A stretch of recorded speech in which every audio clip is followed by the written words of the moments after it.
የሰውን ህይወት ቀይሩና ከዚያ ተቹ እና ብዙ ተላግማችኋል ብዙ የዳቦ ስም አወጣችኋል አሁን በመላው የኢትዮጵያ ህዝብ ስም መጠይቃችሁ ከኛ የተሻለ ነገር ሰርታችሁ አሳዩ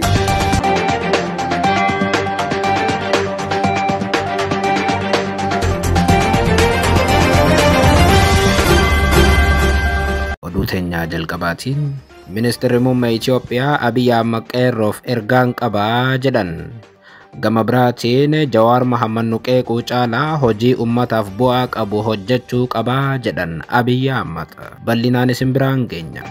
Oduu biraatiin qondaalli olaanaan biltsiginnaa duraanii obbo Taayyee Danda'aa mootummaan biyyaa ba'i jechuun erga akeekkachiisee booda Taayyeen biyyaa ba'uu dinnaan hidhee jedhame. Taayyeen immoo gama isaatiin na hidhuu miti ani du'aafillee qophaa'oodha jedhan. Taayyeen osoo hin hidhamin dura afgaaffii taasisan qabu gabaasa guutuu dhageessu. Oduu biraatiin Ameerikaan deeggarsa Soomaaliyaadhaaf gootu guutummaatti xiqqeessuu beeksifte. Kanaanis amma booda Soomaaliyaan of dandeessee nageenya ishee tikfachuu qabdi jette Ameerikaan. Tibbana gareen shororkeessaa Al-Shabaab wayita Soomaaliyaa dhuunfachuudhaaf sochii jabaa eegalatti Ameerikaan kana ibsite sodaa gaanfa Afrikaa gabaasa guutuu ni dhageessu. Oduu biraatiin biiliyeenarri addunyaa tanaa Bill Gates qabeenya doolaara biiliyoona 200 qabu keessaa gara caalu Afrikaadhaaf akka kennu Finfinneetti mirkaneesse. Guyyaa tokko dura Abiy Ahmad irraa badhaasa guddaa kan argatan Bill Gates magaalaa Finfinneetti haasawa godhaniiru gabaasa bal'aa isin biraan geenya akkam jirtu daawwattootaaf hordoftootaan Olee Global Media. Oduu odeeffannoo keenya guyyaa irraa tokko jennee jalqabneeti jirra. Odeeffannoo keenya ijoo isaa amma dhageessan guutuu isaa isin biraan geenya. Haga xumuraa sagantaa keenyaatti dhaggeeffachuun yaada qabdan gara koomentiitiin nuuf barreessaa. Viidiyoon keenya namoota hedduu biraa akka dhaqqabuuf immoo like, share, subscribe godhuun dagatinaa isiniin jenna. Kallattumaan gara gabaasa bal'aattiin isin qajeelcha. Oduu teenyaa jalqabaatiin Ministeerri muummee Itoophiyaa Abiy Ahmad qeerroodhaaf ergaan qabaa jedhan gama biraatiin Jawar Mohammad Nuqee Qucaalaa hojii ummataaf bu'aa qabu hojjechuu qabaas jedhan Abiy Ahmad. Bulchaan Itoophiyaa kana kan jedhan guyyaa kaleessaa Halabaa wayita daawwatanitti ture. Baadiyyaa Halabaa irraa ergaa kan dabarsan Ministeerri muummee Itoophiyaa haala siyaasaa biyyattiitii fi hojiiwwan misoomaa kooriidarii irratti waadanuu dubbatan. Bulchaan Itoophiyaa haasawa isaanii wayita eegalan amma dura hojii misooma kooriidarii magaalaatti hojjechaa turuu kaasuun amma immoo baadiyyaatti hojii misooma kooriidarii eegalleerraa jedhan. Hojii misooma kooriidarii baadiyyaa kun mana irratti xiyyeeffachuu kan kaasan Abiy Ahmad namaaf beeyladaa adda baasuudhaaf hojii eegalleedhaas jedhan. Ummata baadiyyaa jireenya itti qaalawee isaa ol waraana biyya keessaatiif bahee galuu rakkate cinaatti dhiisuudhaan Abiy yoo dubbatan akkas jedhan.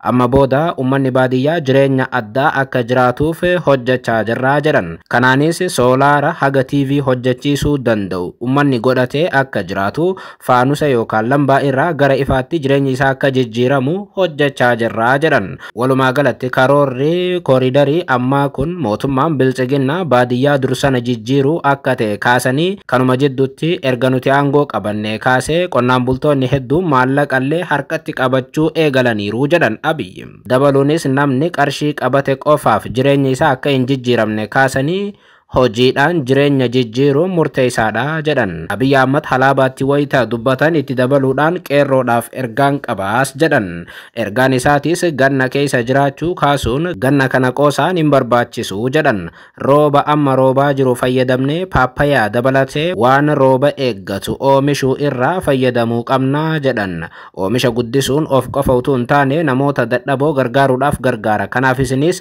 ganna fayyadamtanii oomishuun akkasumas ammoo namoota dadhaboo gargaaruun mana ijaaruu dabalatee oomisha keessaniin ummata fayyadamoo taasisuu qabdu jechuun qeerroof ergaa dabarsan.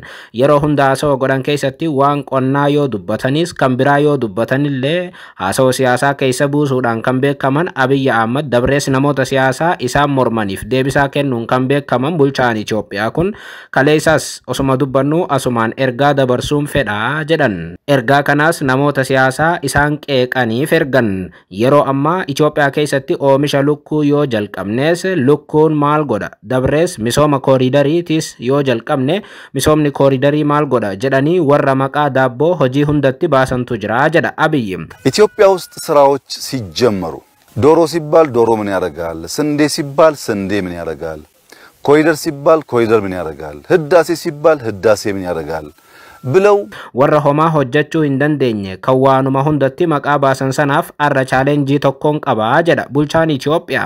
Chaalenjiin isaa kunis isin warri yeroo nuti hojii eegalle hunda hojii keenya xureessitan kan qeequudhaaf baay'ee dadhabaa jirtan ani amma Kambaataa keessatti Halabaa keessatti Silxee keessattis ganda bareedaa nan ijaaraa jedhan yookaan ummata nan fayyadaa jedhan. Mee ati kan hojii teenya xureessaa ooltu ganda keetiif waan takka hojjedhu yookaan ammoo akkuma koo ganda tokko jijjiiruudhaaf hojjedhu maallaqa qabaattu maallaqaan dadhabdu immoo humna keetiin ganda kee yookaan fira keetiif waan tokko hojjedhu nu agarsiisi jedhan bulchaan Itoophiyaa. Sana booda jireenya namootaa jijjiirii deebi'ii gaafiiwwan qabdu qeeqas kaasii jedha bulchaan Itoophiyaa. Hojjedhaa waan nutti agarsiisaa akkasumas gaafii nu gaafadhaa malee qeequu qofaan Itoophiyaan hin jijjiiramtu jedhan. Adaraa nu dhiisa hojjedhaa nutti agarsiisaa jechuun maqaa uummata Itoophiyaatiin kadhatan Abiyyi. ሳንሰራ እጃችን አጣጥፈን የሚሰራን ሰው በመተቸት ኢትዮጵያን መለወጥ አንችልም እና ብዙ ተላግማችኋል ብዙ የዳቦ ስም አወጣችኋል አሁን በመላው የኢትዮጵያ ሕዝብ ስም መጠይቃችሁ ላቃቂር እንዲመቻችሁ ሰርታችሁ አሳዩን ከኛ የተሻለ ነገር ሰርታችሁ አሳዩን kana qofa miti namoonni gariin hojii kana dura kan biraatu dursa isa kanaatu kana dursa jedhanii wayita daddeebi'in quba nutti qaban ni agarraa jedhan bulchaan Itoophiyaa haasawa kalee isaa sanas sababa malee hin kafne tibbana irra daddeebi'in Jawaar Mohammad dabalatee hedduun namoota siyaasaa hojiin dursi kennamuufii qabu misooma kooriidarii osoo hin taane gaaffii ogeeyyii fayyaatii jechuun waan isaan viidiyoodhaan mul'isan hunda mormaa turan. Abiyyi Ahmad kallattiidhaan maqaa Jawaar kaasuu irraa of qusatanis haasawa isaaniitiin dhugumaan Jawaaritti dubbachaa akka jiran irraa mul'ata. Kan nama ajaa'ibu garuu haasawni isaa kun waan deeggartoonni isaa yeroo hedduu Jawaarin qeeqanillee of keessaa qaba.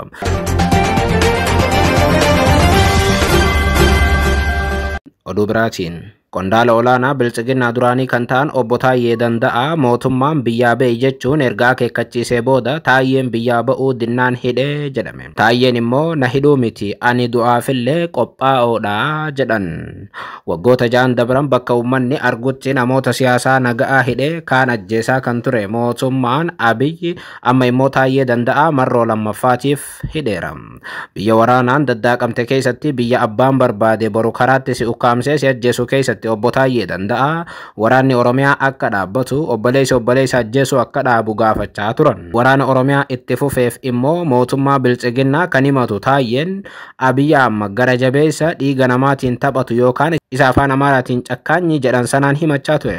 Erga Abiyyi Ahmad gara jabeessa dhiiga ummataatiin taphatu jechuun qeeqanii booda Taayyeen hidhamanii waggaa tokkoof mana hidhaa turan. Sana booda muddee yookaan ammoo dhuma bara 2024 hiikamuun isaa ni yaadatamu. Taayyeen hidhaa irraa bahee ji'a 6 booda gara mana hidhaatti edas deebi'eera. Kaleessa galgala hidhamuu isaa dursee miidiyaa Itiyoo Forum jedhamu waliin afgaaffii kan taasise Taayyeen hidhamuu miti ani du'aaf qophiidha jedhan. Taayyeen kaleessa hidhamuu isaa dursee yoo dubbatu magaalaa Finfinnee naannoo Omaarii jedhamu manneen waliin jireenyaa keessa jiraachaa akka ture ibsuun himannaa amma dura mootummaan irratti dhiyeesse hordofuun dhimmi isaa mana murtiitti ilaalamaa akka tures kaaseera. Taayyeen kaleessa osoo hin hidhamin afgaaffii taasise kanaan hidhamuu akka danda'u akeekuun namoonni mootummaatti dhiyaatan hidhameera jechaa jiru. Ani garuu haga ammaatti hidhamuu baadhus boru yookaan galgala kana hidhamuu nan danda'a jedhan. Kana jidduutti akkuma amma dura piroopoogaandaa tolfatanii bilbila isaa keessatti waan akkanaa argine koompitarii isaa irratti waan akkanaa argine jechuudhaan ololuu danda'us jedhan. Tarii kanaa olis na mudachuu danda'a yookaan ammoo erga na hidhanii booda na ajjeesuus danda'u jedhan. Kun ta'us garuu ani du'aafis ta'e waanuma natti dhufu kamiifuu qophiidha jedha Taayyeen. Obbo Taayyee Danda'aa hidhamuu akka danda'u odeeffannoo dursee akka qabu ibsee kaleessuma illee wayita hidhamuuf jiru sana siidhuuf deemanii yoo sodaatte dafii biyyaa baqadhu naan jechaa turanii jedha. Ani garuu baqachuu nan didee jedhan. Warri kana naan jedhus warruma mootummaatti dhiyaatudha jedhan. Mootummaan biyyaa bahi jechuudhaan sochii kan eegale akkaan ani goolii isaanii keessa galuufi garuu ani kana hunda hin fudhanne jedhan. Amma ammatti mootummaan namoota nagaa hidhee akka dararu nan beekaa kan jedhan Taayyeen anis hidhamee argeera kanaaf ammoo hidhamees nan beekaa wantiniin biyyaa baqadhuuf hin jiru jedhan. Ani immoo biyya alaa deemee mootummaas qeequu hin barbaadu ummata koo keessa taa'een waan hin barbaadu dubbadhaa jedha Taayyeen. Hidhamuuf duuti dhuftus of duuba hin deebi'u jedhan. Mootummaan kun kan sodaatu mormii yaadaati kan jedhan obbo Taayyeen osoo hin hidhamin dura qabsoo nagaa nama sodaatu immoo biyyaa baatee fi isa fayyaduuf malee wanti argamu tokkoyyuu hin jiru jechuun walumaa galatti Taayyeen carraa biyyaa ba'uu osoo qabu akka ba'uu hin barbaanne ibsa. Oduu biraatiin Ameerikaan deeggarsa Soomaaliyaadhaaf gootu guutummaatti xiqqeessuu beeksifte.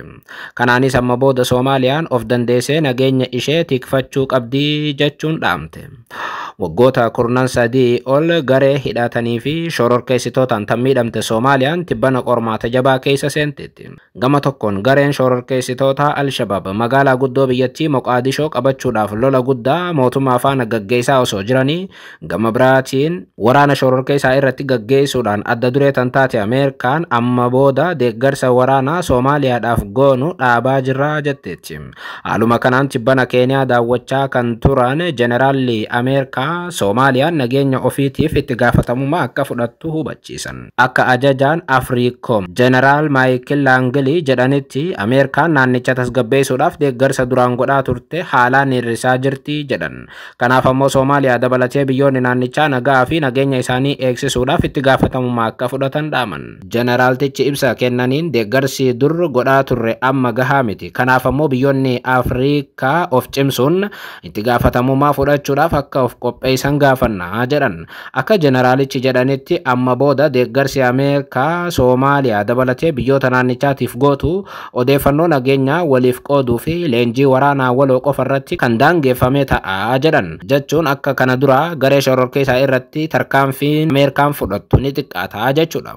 Kun biyya waraanaan guddoo miidhamtee fi amma immoo Al-Shabaab faana hutee wal qabaa jirtu Soomaaliyaatti qormaata hamaa ta'uu isaati.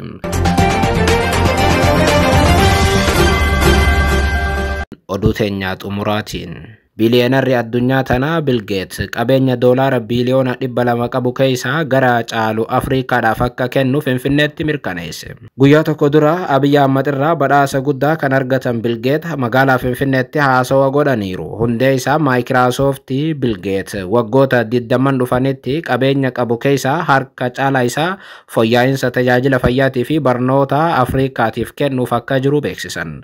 Dureessi addunyaa kun kana kan dubbatan badhaasa nishaanii Itoophiyaan dilbata waxabajjii tokko kenniteef irratti ture. Ministeerri muummee Abiy Ahmed badhaasa guddaa masaraa mootummaa keessatti gaggeeffame kana yeroo kennaniif hojii gurguddaa darbee jiraatuu fi jijjiirama gaarii fide. Dhaabbata abbaan qabeenyaa kun hundee isaa Bill and Melinda Gates waggoota 25 darban raawwateef beekamtii kennuudhaaf kan yaadame ta'uu himan. Bill Gates haasawa Finfinneetti taasisan kanaan dargaggoonni Afriikaa hojii kalaquutti bobba'an artificial intelligence haala akkamiitiin gargaaramanii tajaajila fayyaa ardii isaanii fooyyessuu akka danda'an irratti hojjechuu qabu jechuu yaadachiisan. Bill Gates qabeenya isaa waggaa 20 booda doolaara biliyoona 200 gaha jedhamee eeggamu keessa dhibbeentaa 99 dabarsee kennuudhaaf karoorfachuu kan beeksise caamsaa darbe ture. Bill Gates gama biraatiin sirna waajjira muummee gamtaa Afriikaatti qophaa'e irratti haasawa godhaniin qabeenya koo waggoottan 20 dhufan keessa akkaan qoodu dhiyeenya kana waadaa galeera. Maallaqni harki caalu rakkoowwan Afriikaa keessa jiran akka ittiin furatan gargaaruuf oolaa jechuun dubbatan.